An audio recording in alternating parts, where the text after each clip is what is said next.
हामी कुन उद्देश्यका लागि कति साथीहरू जम्मा भएका थियौं र अहिले के उद्देश्य पूरा भएर हामी हिँडिसक्यौं, राष्ट्रका लागि राष्ट्रको सम्प्रभुताको चुनौती आएको छ भन्ने कार्यक्रममा एमसीसी को विरुद्धमा हामी प्रदर्शनमा उपस्थित त भयौं, तर वास्तवमा कार्यक्रम अवधिभरि बस्ने धैर्यता पनि हामीलाई भएन। त्यसैले हाम्रो व्यवहारले नै हामीलाई हाम्रो प्रतिपक्षी शक्तिहरूले हिसाब गर्छन् होला, त्यो कुरा तपाईहरु याद गर्नुस्। आदरणीय दाजुभाइ तथा दिदीबहिनीहरू, अहिले नेपालमा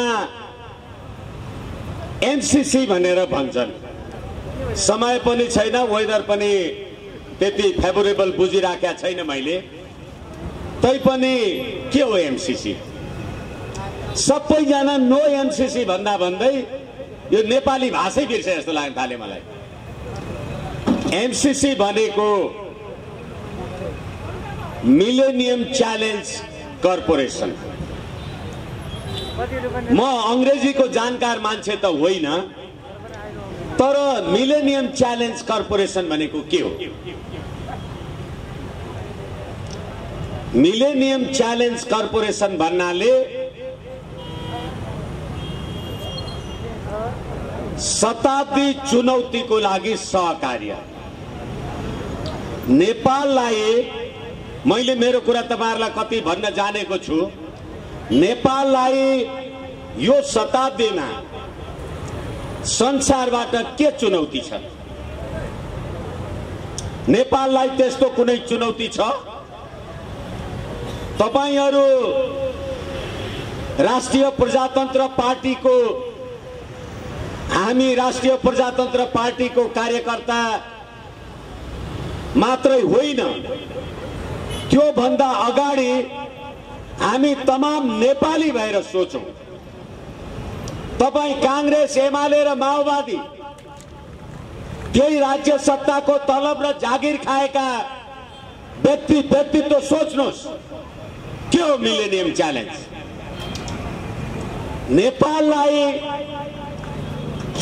Nepal whom to combat any kind of challenge. नेपाललाई शताब्दी चुनौती के छ र तपाईले चुनौतीमा सही छाप गर्नुभयो भन्नलाई 50 करोड डलरको अमेरिकन आर्थिक सहायता भन्ने, लेख्नलाई नेपाल र अमेरिकाको बीचमा शताब्दी चुनौतीको सहकार्य भन्ने, तब नेपाल कुन देशसँग चुनौती गर्न तयार छ र तपाईले यो लिखत बनाउनु भयो? के नेपाल संसारका कुनै देशसँग शत्रुता मोल्न तयार छ? होइन भने तपाईले शताब्दी चुनौतीमा जिम्मेवारीका साथ सुन्नुस्। यो मिलेनियम च्यालेन्ज कर्पोरेसन कम्प्याक्टको प्रस्तावनामा नेपालको लोकतन्त्र सुशासनका लागि मिलेनियम च्यालेन्ज कर्पोरेसन सही छाप गरेको छ। नेपालको लोकतन्त्र सुशासन अब नेपाली जनताले होइन, शेरबहादुर देउवा, यो देशका वर्तमान र भूतपूर्व प्रधानमन्त्री केपी शर्मा ओलीजी, तपाई पनि यो देशको लोकतन्त्र र सुशासन तपाई अमेरिकालाई जिम्मा दिँदै हुनुहुन्छ। नेपाली जनताको राजकीय सत्ता र सम्प्रभु सत्ता कहाँ छ हामीलाई भन्नुस्। त्यति मात्रै होइन, एउटा संस्कृतमा भनाइ छ, कुपुत्रो जायत क्वचिदपि कुमाता न भवति। आमा चाहिँ कुमाता हुन्न अरे, छोरो चाहिँ कुपुत्र पनि हुन्छ अरे। यो सरकारका कुपुत्रले भनेको एउटा कुरा म तपाईलाई सुनाउँछु। सामाजिक सञ्जालमा शेरबहादुर देउवाको पार्टीको कुनै एउटा वरिष्ठ हुँ भन्नेले भन्यो, नेपालमा एमसीसी चाहिँदैन भन्ने नेपालीहरू, तपाई नेपालीहरू पनि आजकल फेसबुक ट्विटर चलाउनुहुन्छ होला। तपाई सुरक्षा कर्मी, कर्मचारी, जागिर, सेना, पुलिस तपाईहरु पनि चलाउनुहुन्छ होला। नेपाललाई एमसीसी चाहिँदैन भन्ने नेपालीहरू कुकुरलाई घिउ नपसे जस्ता नेपाली हुन् भनेर नेपाली जनतालाई कुकुर भन्ने राज्य सत्तालाई सलाम गर्ने तपाईहरुको तिम्रो अधिकार छ।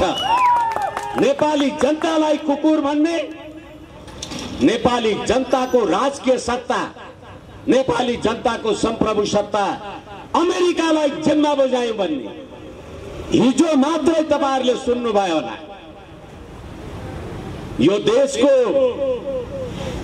परराष्ट्र मन्त्रीको रूपमा अहिले संयुक्त राष्ट्र संघको 76औं महासभामा भाग लिन गएको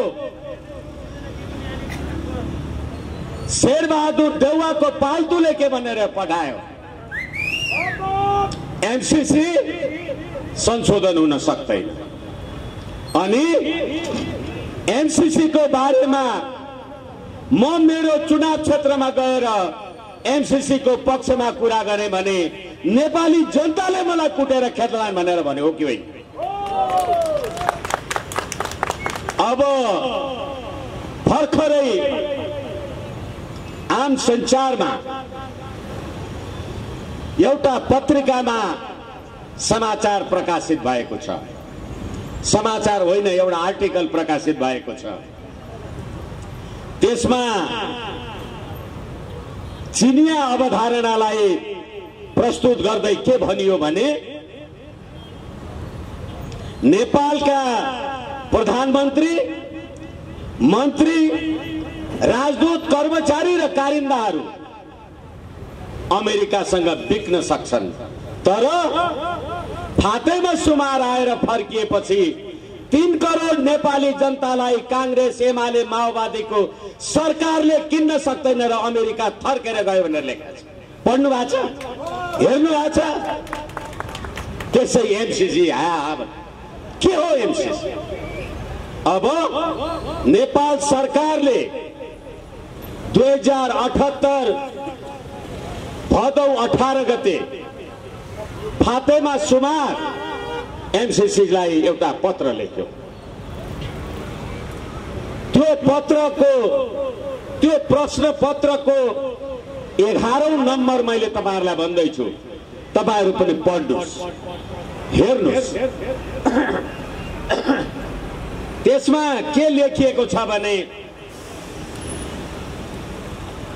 अमेरिकाको वर्तमान कानून भविष्यमा बन्ने नीतिको विरुद्ध एमसीसी को प्रयोग गर्न पाइँदैन भन्ने व्यवस्थाले गर्दा नेपालको संप्रभुता, तपाईहरुलाई म शब्दमा ध्यान दिन याद गर्छु, धैर्य छ भने याद गर्नुस्, नेपालको संप्रभुता अमेरिकाको नियन्त्रणमा परेको देखिन्छ भनेर प्रश्न लेखेको छ।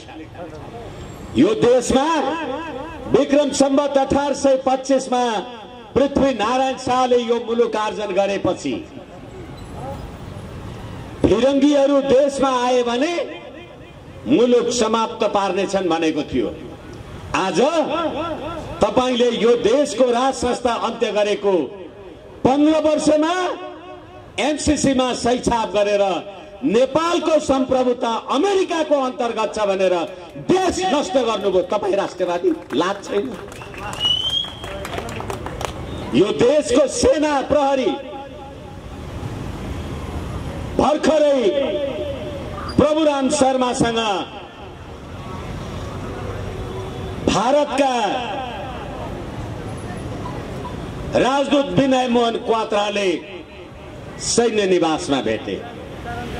त्यसको 5 दिन 7 दिन नपुगिकन चिनिया राजदूत हाउ वाङछीले भेटे अनि त्यसको 2-4 दिन पछाडि इजरायली राजदूतले भेट्यो। यो देशका सेना, जुन देशको सेनाको सेना दिवस, महाशिवरात्रि पर्व नेपाली सेनाको सेना दिवस हुन्छ, त्यो देशको सेनाले धर्मनिरपेक्ष देशको मन्त्री र प्रधानमन्त्रीलाई सलाम गर्छ भने भगवान बुद्ध र शिवजीको अपराध गरे हो कि होइन?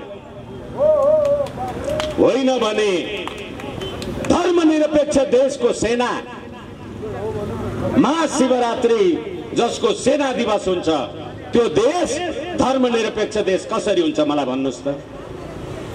हुन्छ किनभनेदेखि फिरङ्गीहरू देशभित्र आए भने मुलुक समाप्त पारेर छाड्छन्। आज एमसीसी को दफा 5 अमेरिकाको वर्तमान कानून र भविष्यमा बन्ने नीतिको उल्लङ्घन भएमा नेपालको सम्प्रभुता भन्दा एमसीसी माथि हुन्छ भनेर प्रष्ट फातेमा सुमारले लेखेको छ। अहिले तिनीहरू भन्ने आदरणीय दाजुभाइ तथा दिदीबहिनीहरू, यो देशमा पटक पटक प्रतिनिधि सभा विघटन गर्नु अनि तपाईहरूले देश र जनताका लागि सरकार बनेको 70-75 दिन हुँदा मन्त्री परिषद बनाउन सक्नु भएन, त्यसमा विवाद भएन। तर तपाईले एमसीसी पास गर्ने कुरामा एउटा कुरा याद गर्नुहोस्, यिनै बाबुराम भट्टराई भन्ने प्रवृत्ति हुन्। बुढी गण्डकी प्रोजेक्टमा 1917 मा नेपालका अहिलेका प्रधानमन्त्री शेरबहादुर देउवा, केपी शर्मा ओली र पुष्पकमल दाहालले बुढी गण्डकीबाट 9 अर्ब भ्रष्टाचार गरेका छन्। त्यसको प्रमाण दिन सक्छु, सकिन भने झुन्डिन तयार छु। कहिले भने 2017 मा जब चीनको गेजुवा कम्पनीलाई बुढी गण्डकी प्रोजेक्टबाट बाहिर निकाल्नुभयो अनि बुढी गण्डकी प्रोजेक्टबाट चीनलाई हटाएपछि अमेरिकाको एमसीसी मा सही छाप गर्दा रसुवा केरुङ काठमाडौँ रेल मार्ग बनाउनका लागि एमसीसी अन्तर्गत विदेशी सैन्य केरुङ पुग्यो भने चीनले त्यतिखेर गरेको प्रतिकारमा तपाई शेरबहादुर देउवा अमेरिका बस्नुहुन्छ कि नेपाल बस्नुहुन्छ कि भागेर अमेरिका पुग्नुहुन्छ त्यतिखेर थाहा हुन्छ। यसै कारणले गर्दाखेरि चीनले भन्यो बेल्ट एन्ड रोड इनिसिएटिभ्स र सी जिनपिङले भने चीनिया कम्युनिस्ट पार्टीको 100औं वार्षिकोत्सवमा जतिखेर G7 को बैठक फ्रान्समा बसिराखेको थियो त्यतिखेर चीनिया शक्तिलाई कमजोर ठान्ने शक्तिहरूलाई चीनले आफ्नो तरहले तह लगाउँछ भनेर उहाँले जे भन्नुभएको थियो त्यसको 4 महिना बित्दा नबित्दा आज तपाईले नेपालमा एमसीसी ल्याएर नेपालको असंलग्न परराष्ट्र नीतिको विरुद्धमा जे कामकाज गर्न खोज्दै हुनुहुन्छ र अहिले 14 सेप्टेम्बर 2017 मा 50 करोड डलरको सही छाप गर्ने यो सरकार अब फातेमा सुमारलाई सोध्दैछ यो दफा 5 को कुरा के हो, दफा 8 को कुरा के हो? यही ज्ञानेन्द्र बहादुर कार्की भन्ने कुलङ्गारहरू होइनन् जो अर्थमन्त्री हुँदा त्यहाँ सही गरेका थिए। अहिलेको अर्थमन्त्री पुष्पकमल दाहालको पार्टीको मान्छे फातेमा सुमारसँग कुरा गर्दा एमसीसी पास गर्ने अनि पुष्पकमल दाहाल भन्छ एमसीसी संशोधन नगरिकन पास हुँदैन भन्ने। वाह, हिजो 2052 सालको जनयुद्ध सुरु गर्दा माओवादीको टाउको काटेर झोलामा हालेर ले त्यही झोलाभरि पैसा लिएर जा भन्ने शेरबहादुर देउवा र माओवादीका अध्यक्ष पुष्पकमल दाहाल प्रचण्डको पार्टीले अहिले दुईटै मिलेर एमसीसी नेपालमा भित्राएर देशको राष्ट्रियता समाप्त गर्दैछन्। किन गर्दैछन्? 17,000 नेपाली जनता मारेका, सत्य निरूपण मेलमिलाप आयोगमा परेका 60,000 उजुरीहरू र पुष्पकमल दाहालले भने म हेग जान पाएँ भने भाग्यमानी हुन्छु, किनभने अमेरिकाले तपाईहरूको नाम बाबुराम भट्टराई, पुष्पकमल दाहाल, सेम रामबहादुर थापा, बादल लगायतका मान्छेहरू तपाईहरूको नाम आतंककारीको सूचीबाट हटाएको मात्रै हो, तपाईहरू आतंककारी होइन भनेको छैन। तपाई एमसीसी पास नगर्नुस्, तपाई हेग जान तयार हुनुपर्छ। त्यो कष्टले गर्दा आइराख्नु भएको छ। तपाईले 17,000 नेपाली जनताको शहादत गर्नुभयो। आदरणीय दाजुभाइ तथा दिदीबहिनीहरू, तपाईको भाइ बहिनी, ज्वाइँ जेठान, छोरा बुहारीलाई मार्ने मान्छेलाई लाइन लागेर भोट हालेर सिंहदरबारमा तपाईले पठाएपछि तिनै कुलंगारले एमसीसीमा सही गर्छन् भने जनता कहाँ छन् याद गर्नुस्। के गरेका छन् नेपाली जनताले? होइन भने कुदेर त सिंहदरबार पुगिँदैन।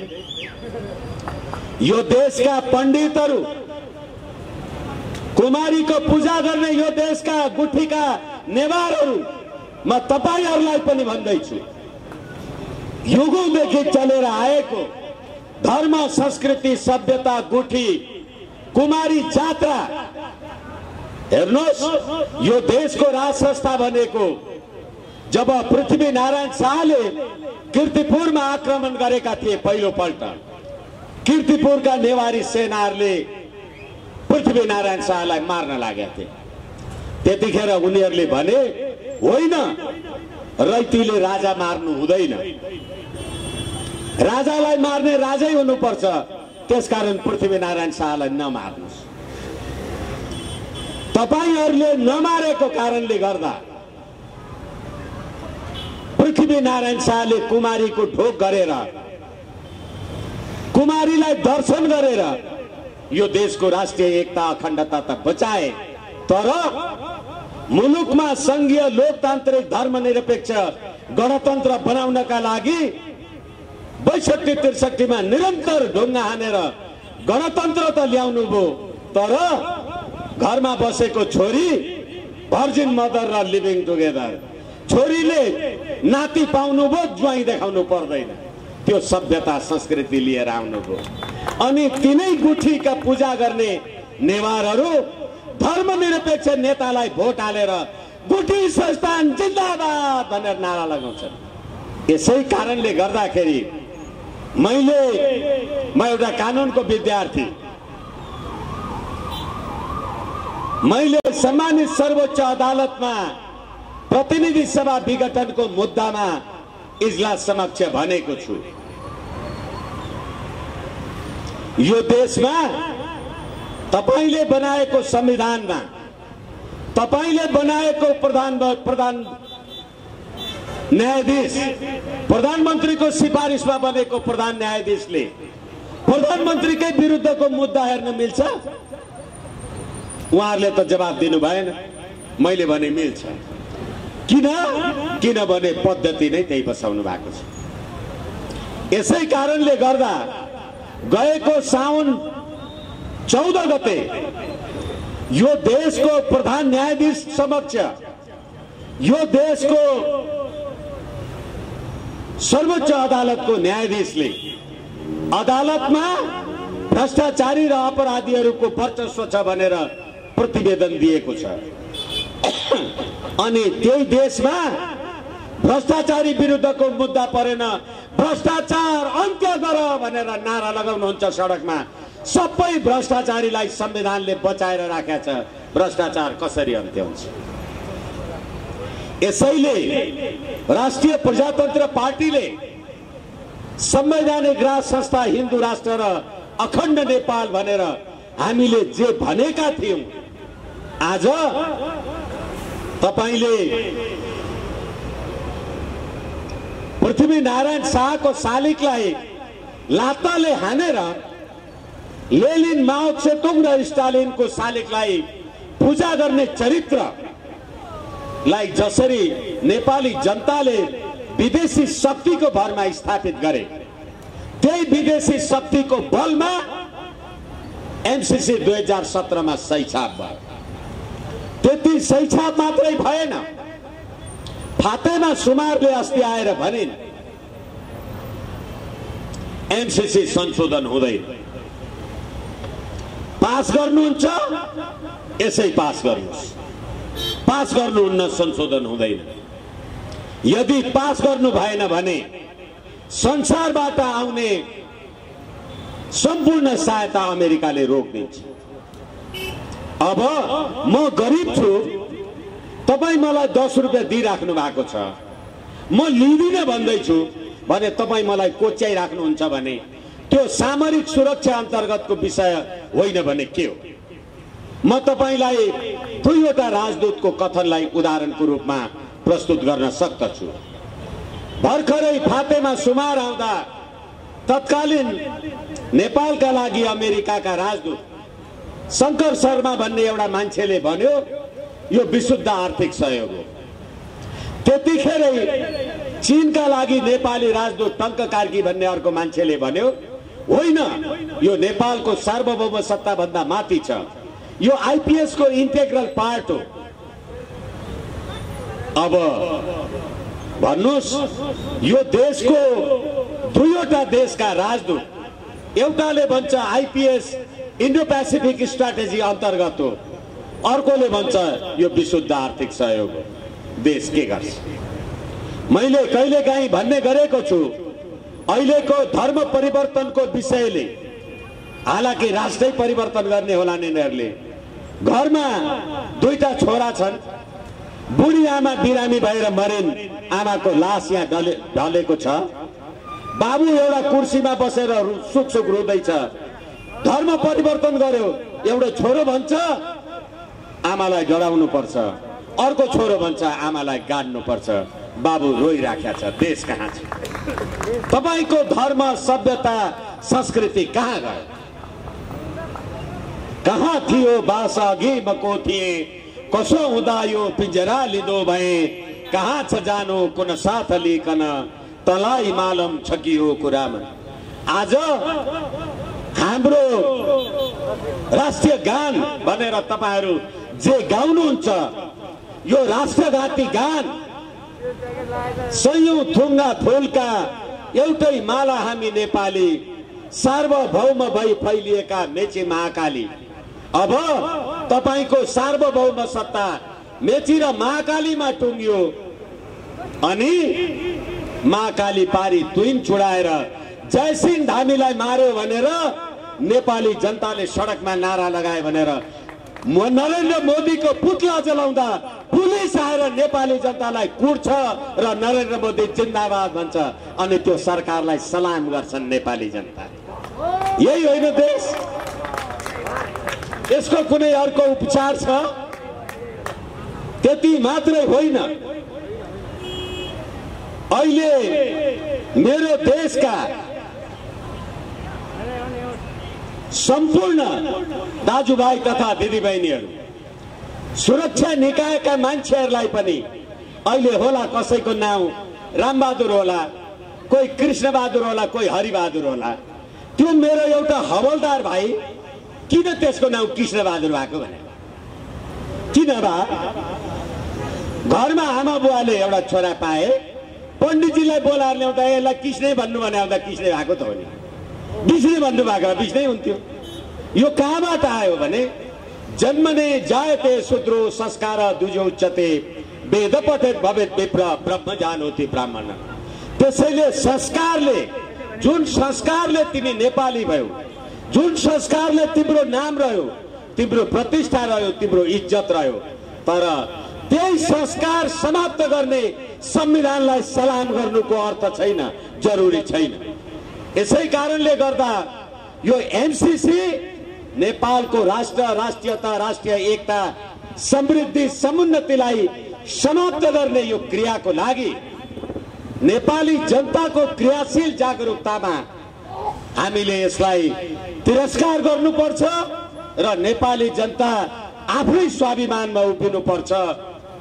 यति भन्दै म मेरा बाणीलाई विश्राम दिन्छु र एमसीसी कुनै पनि मूल्यमा नेपाल र नेपाली जनताको राष्ट्रिय हित एकता समुन्नतिको विरुद्धमा रहेको कारणले गर्दा यसको अन्त्य गर्नका लागि नेपाली जनताको क्रियाशील जागरुकता, त्यसमा पनि संवैधानिक राष्ट्र संस्था हिन्दू राष्ट्र र अखण्ड नेपाल चाहने तमाम नेपाली जनता, राष्ट्रिय प्रजातन्त्र पार्टी मात्रै होइन, तमाम नेपाली जनता घरमा बिहान देउताको पूजा गर्ने कोठा राख्नु भएको छ, गाईको दुध खुवाएर नेतालाई दुध भात खुवाउनुहुन्छ, अनि चुनावमा भोट हालेर पार्लियामेन्टमा पठाउनुहुन्छ, गाई काट्नु पाउनु पर्छ भनेर नेताले कानुन बनाए ताली पड्काएर बस्नुहुन्छ।